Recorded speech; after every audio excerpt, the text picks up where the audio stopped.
Hello world, and thank you for clicking on this video. For those who don't know me, my name is Mike Chin. I'm the author of the new book, You Might Forget the Sky Was Ever Blue from Duck Lake Books.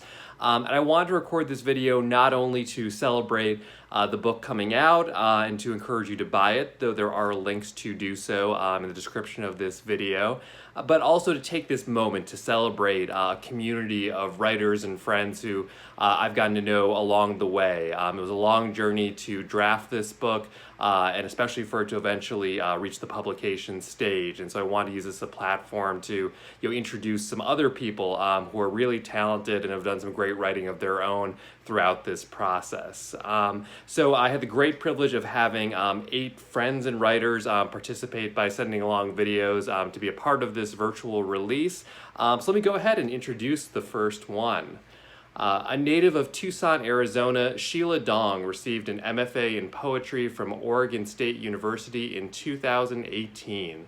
Their debut chapbook, Mooncrumbs, was published earlier this year with Bottlecap Press. Okay, here's Sheila. Hello. So the first poem I'm going to read is called Fox Pup, and it comes out of my chapbook, Mooncrumbs. As a child, I detached my face, and underneath were cavities and honeycombs colonized by tiny foxes. Some of the foxes were sleeping, while others were swallowing their tails or constructing even tinier foxes out of mud and flower petals. I copied poems onto my shins. When Sarah Reyes saw and read them out loud to the whole bus, I wanted my legs to fall off. It was 6th grade. The foxes ran through the state fair. The wind smelled like new books, then like rubbing alcohol, then like steakhouses that failed health inspections. Big slivers of my skin were devoured by ladybugs. Foxes were hit by cars. I hated everything having to do with magic kingdoms. Pearly, saturnine, salivating with loss, I detached my face and my blood leapt up a forest fire. The foxes died with their little forelegs hugging their ribs, and every night after has been loud with ladybugs scraping meat.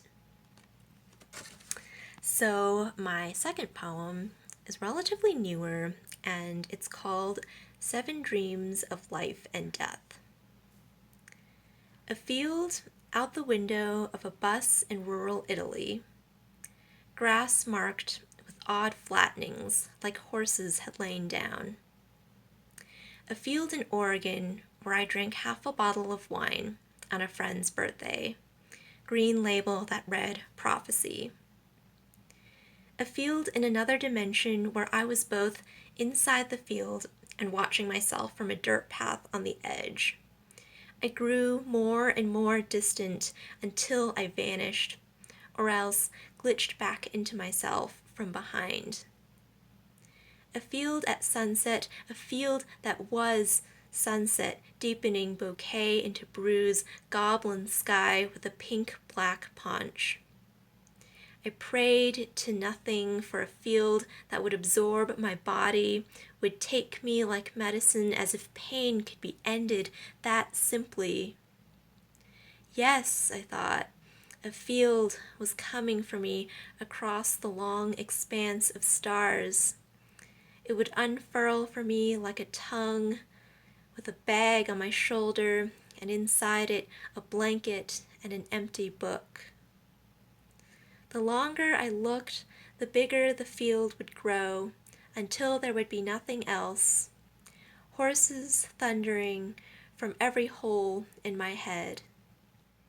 All right, thank you so much, Sheila. Our next reader is my friend Dennis Sweeney. Dennis James Sweeney's writing has appeared in Crazy Horse, 5 Points, Ninth Letter, The Southern Review, and Witness, among others. He is a small press editor of Entropy, the recipient of an MFA from Oregon State University, and a former Fulbright Fellow in Malta. Originally from Cincinnati, he lives in Amherst, Massachusetts, where he is finishing his PhD in creative writing with the University of Denver. So here's Dennis. Enormous congrats to Mike on You Might Forget the Sky Was Ever Blue. I'm super excited about the book and super excited to be a part of this release party. I'm going to read a short story called There's a Kid Everywhere. There's a kid everywhere. I'm a kid on a wagon, and that's how it is. Grass blades severed coat me, its blonde hair and orange sherbet here. I touched the chain-link fence, and I was scared. I heard there was poison. I heard a lot of things. I'm standing on a wagon, and the wagon is downside up. The screen door slams 3 houses away. Accept me. You accept the sky. With orange sherbet, it's that I threw up in the car. It's that we pulled up the driveway and you got out and I stayed. Because I couldn't move, because the sherbet, it was there. I knew if I moved, something would go. But I felt I could hold still. Then I blinked and threw up. Now I'm looking for the place my body was looking for. When I woke naked in the kitchen with a towel over me, I was full again. In the kitchen, the refrigerator is paneled in wood. The blender is off limits. Magnetic surfaces coat the radiators, and those are off limits too, but that's a rule I made myself. I pretend I am my own state, then walk out of it.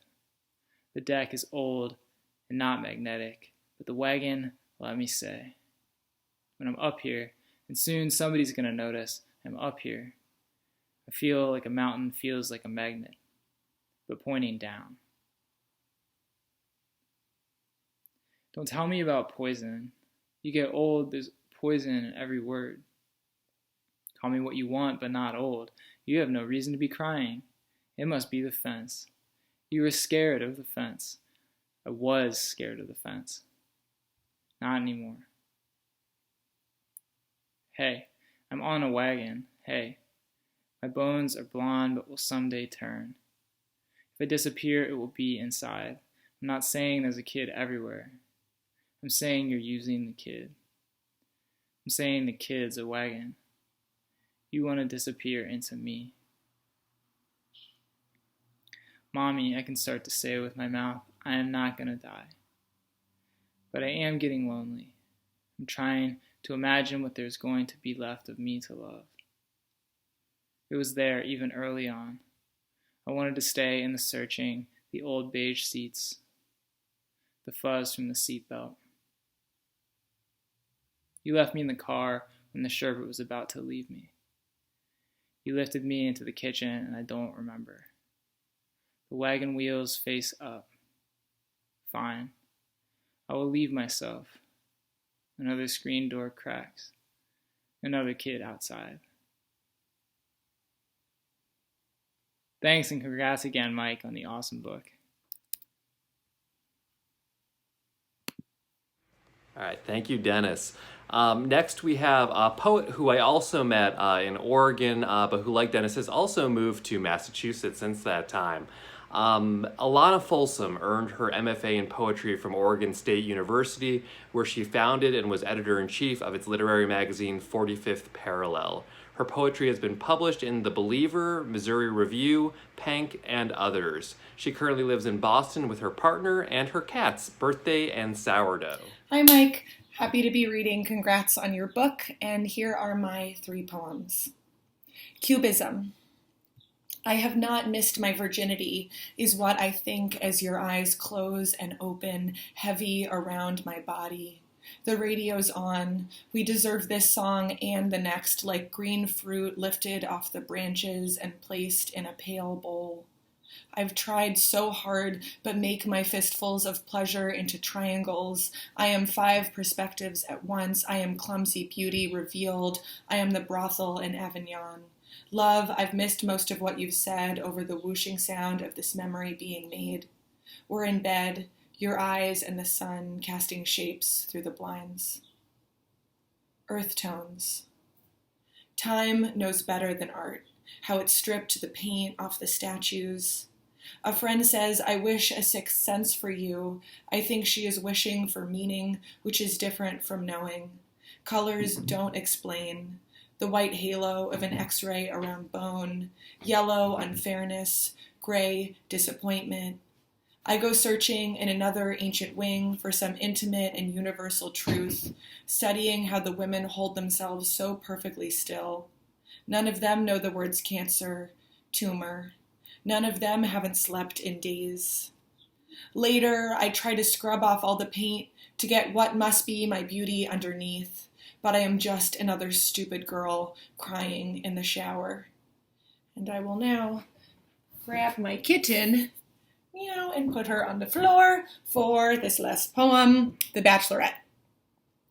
Meanwhile, America burns. I read self-help books that tell me I can't love others until I love myself, but how can I love a country that loves only itself? I go to another rally and cry in the whitest city I have ever lived in when the First Nations woman sings a song of healing. My tears are not an apology enough. I haven't watched TV in weeks and can't stop thinking about Rachel crying off her fake eyelashes with real tears, walking down that thundering cobblestone street into a future scripted for her by an outdated and money-grubbing franchise. Love is not native advertising, not a ring at the end of the season, not nearly the sign I hold up at this rally, though I want love to be all of that, so I can box my understanding, tell you it's here, and just a little hard to unpack with all that damn plastic creased at its edges. Thanks. All right, thank you for sharing your words, Alana. Our next reader is Jessica Hudgens. Jessica Hudgens is a graduate of the writing seminars at Johns Hopkins University, where she received an MFA. Her work appears in the Indiana Review, the Journal, Quiddity, and elsewhere. She is the founder of the Georgia Writers Project, which received a 2019 Georgia Council of the Arts Vibrant Communities grant. All right, here's Jessica. I'm Jessica Hudgens. I'm a poet and founder of Georgia Writers Project, a small writing program for high school students in Monroe, Georgia. Hi, especially to Mike, and thank you to Mike for inviting me to be part of this virtual release party. What a good idea. I am just going to read one small poem, and that'll be it. I'm Jessica Hudgens, and this is Go Fish. It's just me, I'll sometimes say, and the cats. I'm all alone. Outside, there's the backyard, and then the alley behind our fence, and the playground. A small jungle gym and a slide, a rocking horse, some swings. Behind the fence this morning, a woman bargaining and a stubborn child. She said his name. I couldn't make it out after 2 hums. Mm-mm. One lower, the next higher, of warning, then the countdown. I called my mom right away, and she answered, but wouldn't stop talking about her difficult life. Why doesn't she listen to me? I called to tell her things are all right.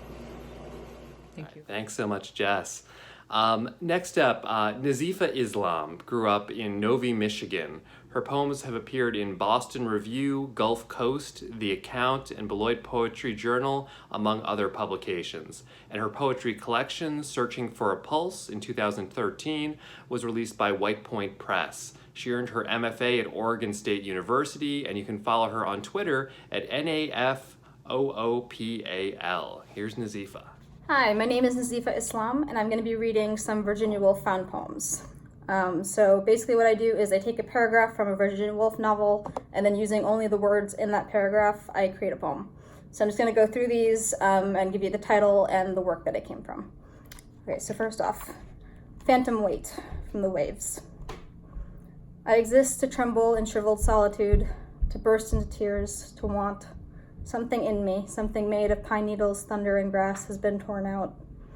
My crippled hands take whole days and crack them open. Morning hours slip out, unfurl, and I swallow time like it will give me wings. In that moment, I see all of my restrictions. They spring up and stand there to be admired. I want to be given freedom. I want to unfold and fly. This is Brim and Break from the Waves. My mother knits moths in the evening. Those insects grow pale and full like white flowers and set on me, a pursuit. I am hems, pinafores, socks, and hard eyes in the grass. I am still. A child, I desire one thing, to love. The plunge back from Mrs. Dalloway. She was 18. It was early morning and she was standing on the terrace, looking at rooks rising into the air. She was musing about flowers, about trees and vanished smoke, when a lark burst in the open window like a winding wave, and she forgot her calm. Then there was the feeling that something utterly awful had to happen, and she remembered that June. Solemn eyes, a chill smile, a dull pocket knife, his sharp kiss. How strange, how like falling. Her instinct from the waves. She stands among the stealthy and assured in a corner of the barnyard. There is no light. Dressed as a beast, a bird's beak nailed to her, speared by the sharp moment, her face assumes a dazed futility. She is a wild creature now, and yet the alarming wish to be loved. Ourselves from Mrs. Dalloway. She caught green flowers for him, would tell him stories under the fern tree, but he only frowned and said the world was wicked. The yellow grass, the city, the people who chattered and laughed. She said people fascinated her. The quiet stranger on the bus, the man dead in the river, they were all something nice and odd. And suddenly he saw her perfectly. He knew her. He felt her. She was like the man killing himself in the middle of the street. She was happy. This is my last one. Presence from the waves. He is gone. The fine filament that spun between us is darkened now. How strange this moment. How alien. He is returning to the world, to that comfortable simplicity, and I stand in the lengthening, flocking dark. Spirits and familiars are in the corners, and the air is mocking. I feel old. I feel shabby. Who am I now? My love took refuge from me. Thank you again, Nazifa. We're going to switch gears from poetry to prose with my friend Sarah Kesh. Sarah Marie Kesh is the prose editor for Random Sample Review. Her work has appeared most recently in Tin House Online, Grist, Rappahannock Review, Knee Jerk Magazine, and Print Oriented Bastards, and is forthcoming from Tiny Essays. She received her MFA in fiction from Oregon State University and lives in Omaha, Nebraska. All right, here we go. Mike, I hope my eye glare isn't too bad, but I need my glasses because I'm old now, so you'll just have to deal with it. Thank you for having me, and congrats on your book. I'm so excited to get to read this story. This is one you used to know as Dissections, and now it is called Through Barf and Death. Through Barf and Death. Once, we tried to calculate how many times we had been to Mass. Every Sunday, plus every weekday morning before school, and the occasional Saturday wedding or funeral, minus holiday breaks and parent-teacher conferences. But there was as much debate about if it counted when we were too young to remember our parents taking us, as there was about how many calories were in the host. It was probable that we had cried and had to be taken out at the crucial moment. Now we never missed it. The ringing bells, the dramatic lifting of the Eucharist towards heaven. Every time, the same comfort, the pride of goodness, and the reverberation of bells in our chests, except this morning, while Father Mulligan held Christ's body and blood, Kat held Josh's hand. A ripple spread through us as we stared at their knotted fingers, hiding ineffectively beneath the missalette holder as they shared a kneeler. We could see everything, the mystery of skin on skin. We could see nothing else. We missed our cues, off kilter, unable to remember our lines, left kneeling when all the bodies rose. We'd filled notebooks full of MASH with her, Josh's name the one everyone hoped for. Mansion, apartment, shack, or house, it never mattered as long as we landed on him, even though Kat laughed loudest at misfortune, even for herself. Emmanuel and I are going to have 17 children and drive a wagoneer like Gross Davis's mom, she would shriek, rolling right off her bed, her hair static into vines and her limbs flung wide as an angel's. She knew who we loved, and we were supposed to know her best. But now we couldn't even get close enough to ask what had changed, how scraps of paper could turn into sweaty palms. She, Danica, and Lucy were enclosed by a swarm of boys in the hallways and class. We couldn't get them alone, even though they must have felt our eyes, trying to catch their notice. In science, they sat in one humming oblong, snatches of whispers pulling us away from Sister Pat's review session.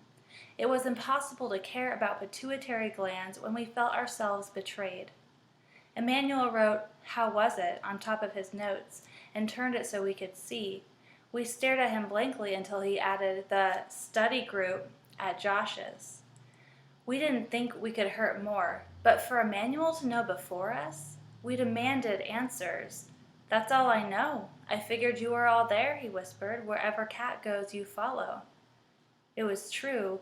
We had followed her past Josh's house on our bikes before, sneaking furtive glances at parted curtains, hoping for a glimpse of him. We had discussed what color his bedspread might be, what knickknacks he kept on his dresser, what his life was like when no one was looking. When Cat brought Cosmos to our sleepovers, calling them educational, we studied them closely, even though we weren't certain we should be learning how to please him, because the magazine was definitely not referring to Jesus. Jesus would not like it if we did the things with ice cubes and whipped cream that the magazine recommended. At our wildest, we discussed what would happen if we ever got close enough for Josh to kiss us. We had decided that tongues were as bad as we do. Thank you. All right. Thank you, Sarah. I'm really pleased to introduce our next reader, who I met through our twin passions for not only creative writing, but professional wrestling. That person is Josh Olson. Josh Olson is a librarian in Flint, Michigan. He's the author of 2 books, 6 Months in 2011 and Such a Good Boy, published in 2014. And he's the co-creator of Gimmick Press. Here's Josh. Hello, this is Josh Olson. I am from Plymouth, Michigan, and I am the co-creator of Gimmick Press. Before I begin reading, I just want to say a quick thank you to Mike for inviting me to participate in this reading, and also congratulations on the new book. I can't wait to read it. So this is a poem titled Black River. It is about body shame and a near-death experience, and I hope you enjoy it. Black River. I remember the pull of the Black River, the current washing me downstream, attempting to tread water, the soaked weight of my clothes, the water up around my neck, the wake in my ears, the riverbank too far in the distance, the rank smell and taste of the Black River, cold even in July. Sometimes I think I didn't make it to shore. Maybe I was just another boy taken by the Black River. What would my friends have done? What could they do? How long would it take for to call help, to call the police, to call an ambulance? Surely I would have been long dead, body cold, sunk to the muddy floor of the Black River, like the other boys, dead in the river. People pretend they don't understand. They create conspiracies. It had to be a man who drowned all of those boys. They pretend they don't understand the pull of the Black River. By the time I decided to jump in, several of my friends had already swam to the other side. It looked so close, a stone's throw away, and I made it across. Oh, so slowly, but I did it. I made it to the other side, where my friends made fun of me for swimming with my shirt on. But I underestimated how much the Black River had taken out of me. My heart pounded, and my lungs burned. If I was thinking clearly, if I wasn't 14 years old, maybe I would have taken the long way back. Maybe I would have walked the bridge over the Black River, past Hardee's. But I wasn't thinking clearly, and I was 14 years old, and I didn't want to walk the bridge over the Black River and risk being seen in the wet clothes stuck to my soft, androgynous body. And so I jumped back into the Black River and was immediately winded, the pull of the current so much stronger, the water so much colder, no longer refreshing, no longer rejuvenating, just ice cold, cold to the bone, my mouth filled with water as I sucked air, my belly filled with the Black River, My friends were no longer visible at the shore. I had floated so far downriver the houseboats were now unrecognizable. We jumped off the dock of a neighbor's houseboat, but now it was near the end of the park, where the Black River opened into the Mississippi, and I knew that I was dead. Sometimes I think maybe I did die. Maybe everything that followed was an afterlife hallucination.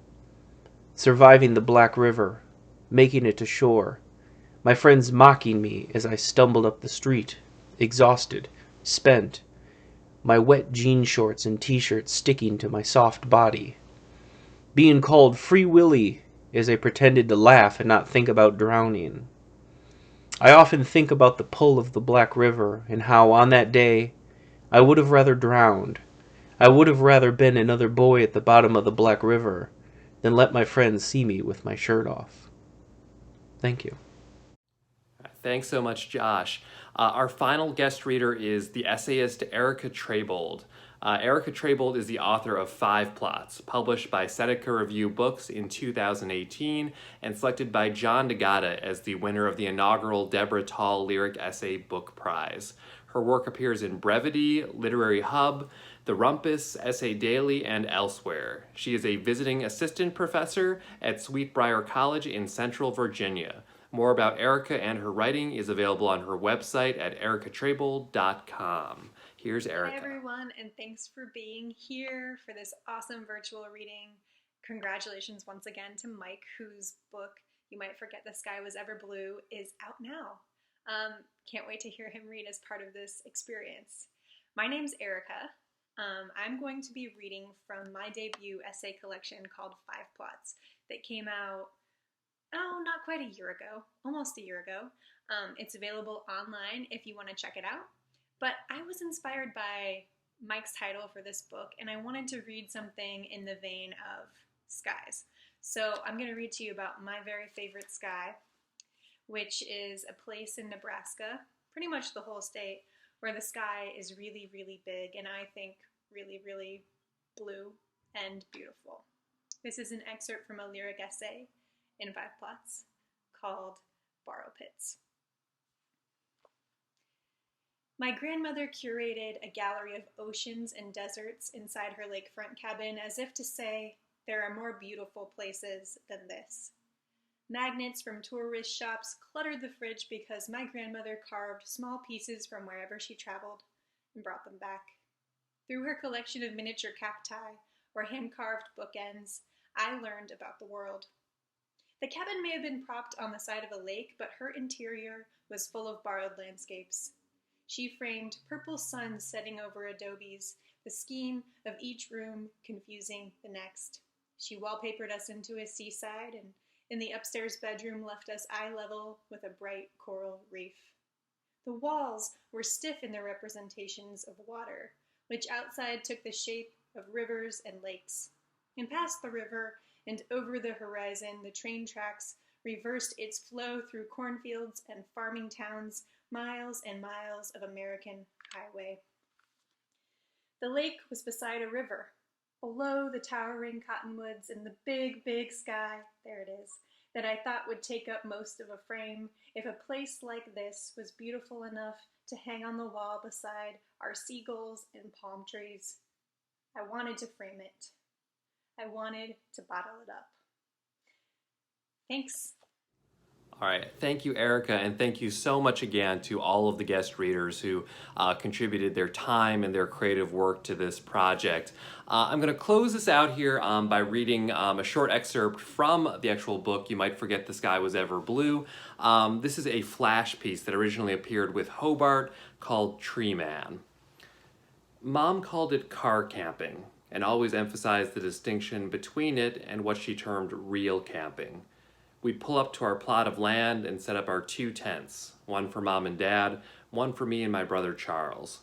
We slept on air mattresses, which Mom always mentioned wasn't exactly roughing it either, though Dad reminded us how fortunate we were to have them, that without them we'd have nothing but our sleeping bags to pad us from the dirt and rocks and bugs underfoot. Mom and Dad argued through setting up the tents and building a fire. Dad said we didn't need a fire because it was already warm out. And Mom suggested we needed the fire for the experience, not the warmth, and when we grew frustrated with flint and wood, she took over and got a fire going in 10 minutes or so. We roasted hot dogs and marshmallows. Then, after Dad turned in, more marshmallows, as many as we wanted. Charles and I told scary stories. Nothing too scary until Mom went into her tent and the fire died down, so there was more shadow than light, and we could only see each other's faces when we leaned in very close. Charles was better at scary stories than me.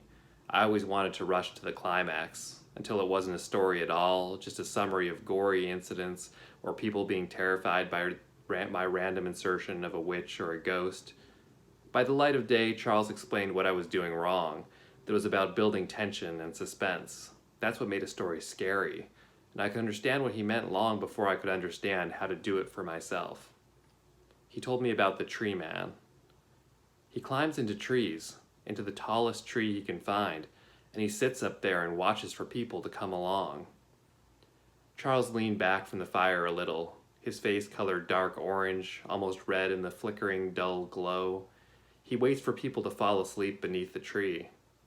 Who falls asleep beneath a tree? I asked. All kinds of people. You'd be surprised. People looking for shade on a hot day or after a big meal, people who don't have homes, people who are out camping.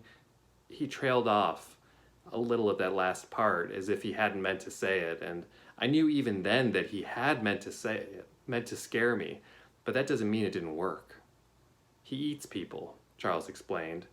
Not the whole person, not enough to kill them, just licks at them a little at first, on the backs of the ears or against their eyelids, just to get the taste. Then he'll start to nibble, real soft and subtle. You'd wake up, I said. No way you'd sleep through that. You ever hear of chloroform? He's got a bottle of it, and he puts it over people's mouths so they go from snoozing to the deepest sleep of their lives. He pulled back a little farther so I could just barely see him, until I blinked and he was gone and I was alone. Alone under the tallest fir tree I'd ever seen, tall enough to block the moon, most of the stars. Charles? I called after him. No answer. I stood up, turned around, and stretched my hands out in front of me in the dark. I held my breath and took slow, soft steps so I could hear Charles or any animals or a rustling from above. A branch moving. I wasn't asleep, so the tree man wouldn't come for me. Not then. Unless he was really hungry. Another rustling sound, then a drop, then a hand on my shoulder, and I screamed. Charles laughed. It was all a game, of course, and Dad said, "God damn it," and go to bed. And in the quiet of night, I heard another laugh. Mom. And it was funny. Scary, but funny, like any good campfire story.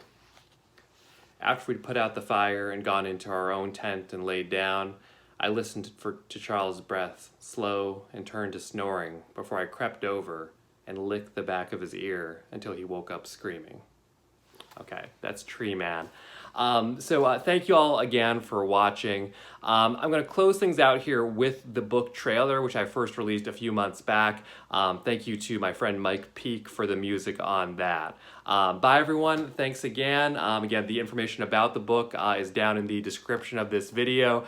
You can follow along on Twitter as well at Mike T. Chin. I will be organizing a small giveaway of at least one copy of the book, and also you can just kind of catch up on updates there. Okay, so thank you again so much. Take care, everyone. Say you won't leave me empty-handed. I'm trying hard to understand this, but in another time, in another place, where we never knew.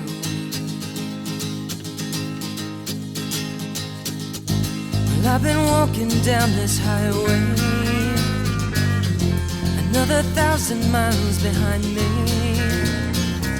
Still another 1,000 till I see you. What did I fall into? But time is lurking in the shadow. Another day goes by. Cinderella left for her midnight ball and left the life she knew behind. Even running down that road I can see, pulling down that future, looking back at me. And even though it seems so hard to get through, baby, when you miss me, remember I wrote this song for you.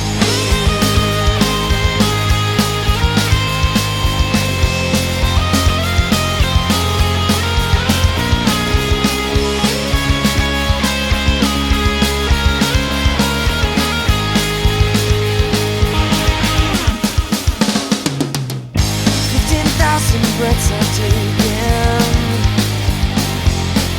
for everyone you hear, falling from my weary eyes, with 15,000 tears. Well, I have walked this road in darkness, no light coming from above. Nothing's ever been as hard as getting over love.